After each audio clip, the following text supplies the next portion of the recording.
Hi, my name is Mark Case, and I'm the Science and Motion Director at Lehigh Carbon Community College in Schnecksville, Pennsylvania. We have been supporting teachers from Lehigh, Carbon, and Schuylkill counties, plus several others, for the last 7 years. And at this time, what we'd like to be able to do is make an offer that we hope you can't refuse. That is to be able to provide you with a class set of subscriptions for using the program called Pivot Interactives. To be able to show you what's involved with this and how you can utilize this with your students, let me share my screen here so you can see what Pivot is all about. And basically, it consists of a series of high-speed um, videos of different experimental situations, and you can have your students analyze the data using the tools that come right with the Pivot itself. So in order to be able to work with this, we can take a look at what some of the features are associated with that.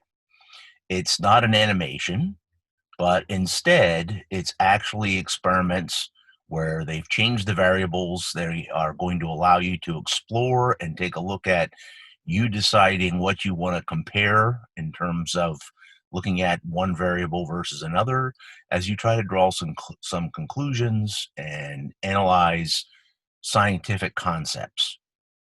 So just to give you an example, many of the videos, over 300 of them, are in either a physics, biology, or chemistry focus, but there also are those that fit into earth science, and they are primarily designed for students in middle to upper elementary grades all the way up through college, depending on what exactly you want to be concerned with.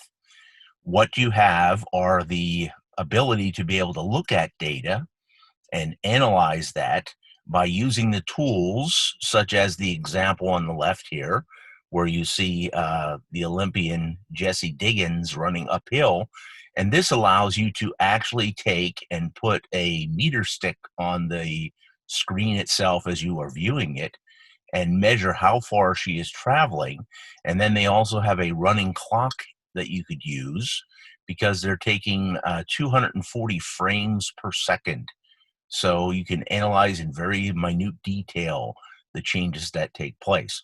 There are also variables that you can add, such as putting a backpack on Jessie, make her work a little bit harder as she goes through her training routine. It also lets you change what variables you might be testing. So over here, you're looking at respiration of either crickets or peas or a mouse or a rat, and you're monitoring their CO2 and O2 output as a comparison to the temperature value. You can modify what temperature they're at as well in the chamber and see what effect that has on respiration, pardon me. Um, we can also look at different views of an experiment.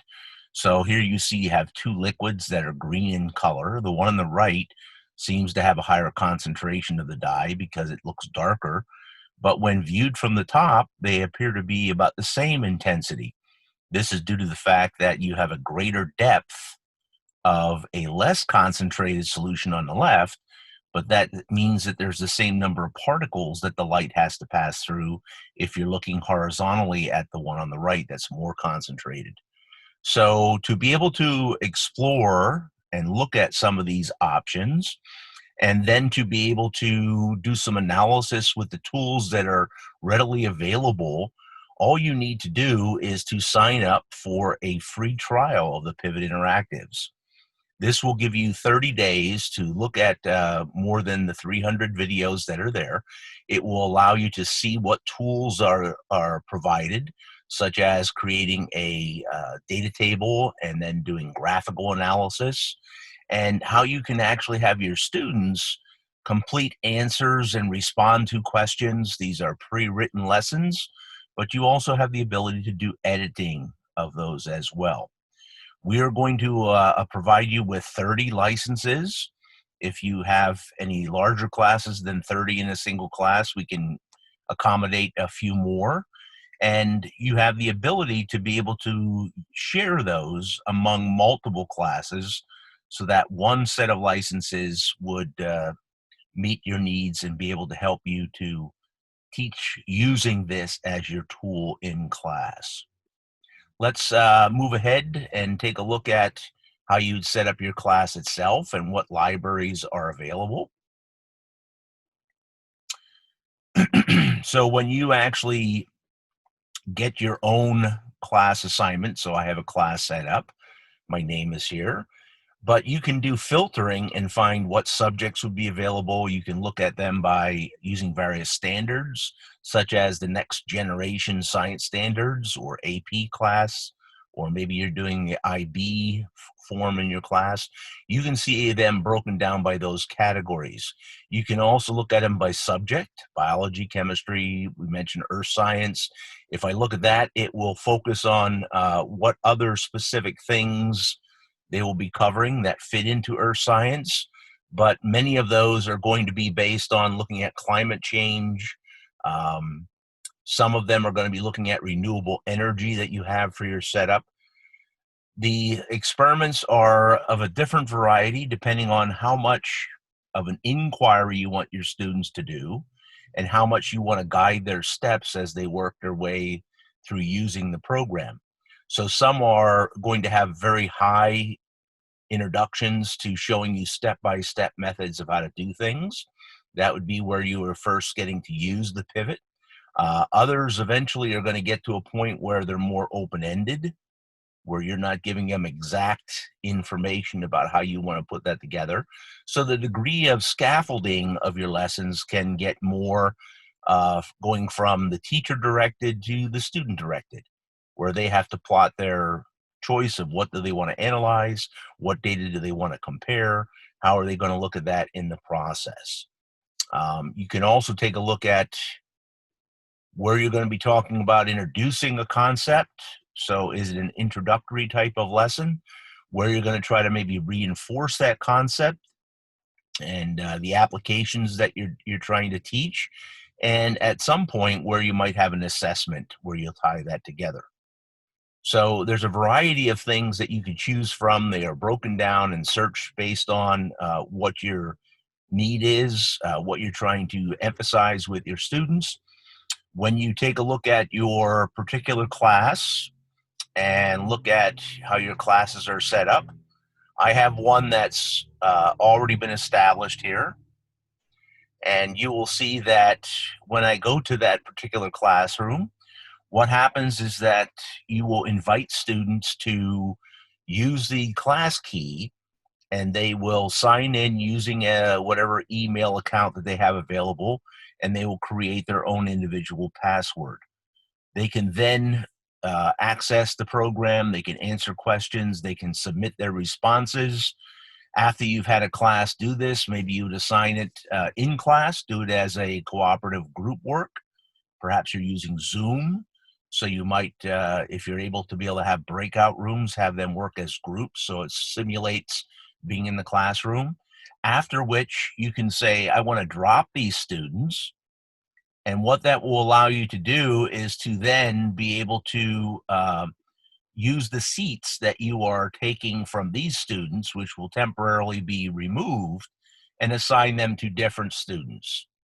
So it only takes a moment to drop them off of the list and put them over to being removed, and now that would give the seats available, the subscriptions for other students to work with them. To have them come back and be able to use the program again, they don't have to re-sign in. All you have to do is say, I want to restore those students, and in a matter of a few seconds, you're up and running and ready to go again. So your students can be shifted back and forth to make that a manageable type of situation.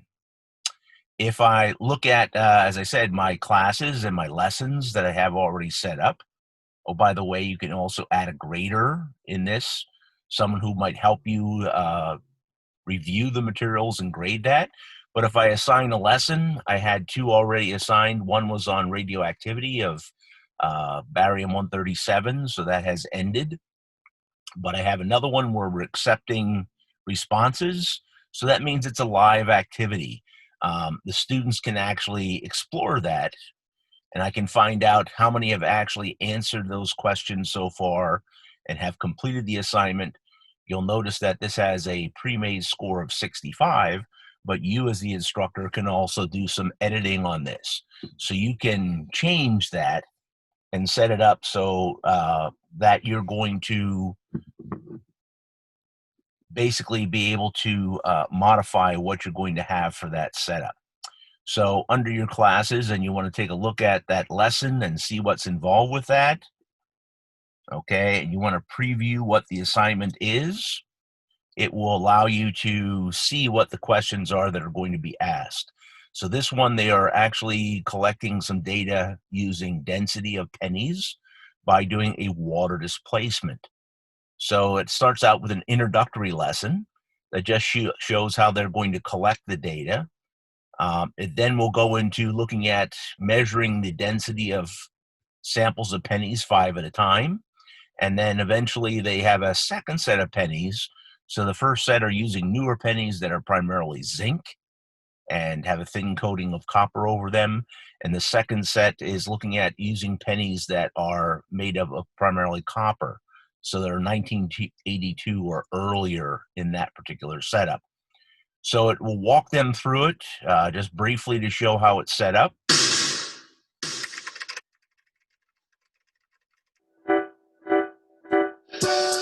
You can see one camera is focused on the mass the entire time. You have a graduated cylinder that starts with 20 milliliters. They're going to be adding 5 pennies at a time.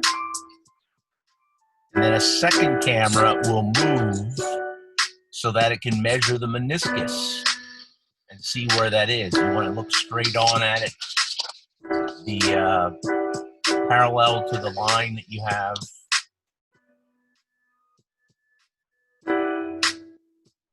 They're writing on the side of the penny every 5 pennies with nail polish, so it's easy to count through that setup. So the students will collect data, they will process that.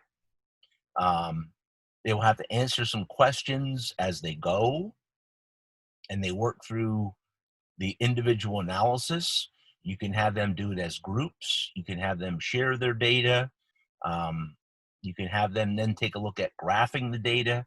And you as the instructor, you'll be able to take a look at all the answers and see what the student should be responding. You'll be able to check and see how well they are doing in terms of their responses, what questions are being asked, how they'll be able to graph that data, and so on. So this is just basically a brief introduction. You can play with this some more by getting your own subscription to it for free to get a trial. As I said, we are providing this for our teachers in this time when they can't have as much of a hands-on experience as they would like, but this is the closest as you could possibly get at this time. So please feel free to fill out the form that goes along with the email that is going to describe how you can request your 30 plus subscriptions to meet your class needs. And there's also many directions on how to help you along the way if you have any other questions. So good luck with your start of your school year. Stay safe, and we hope to hear from you soon. Have a great day.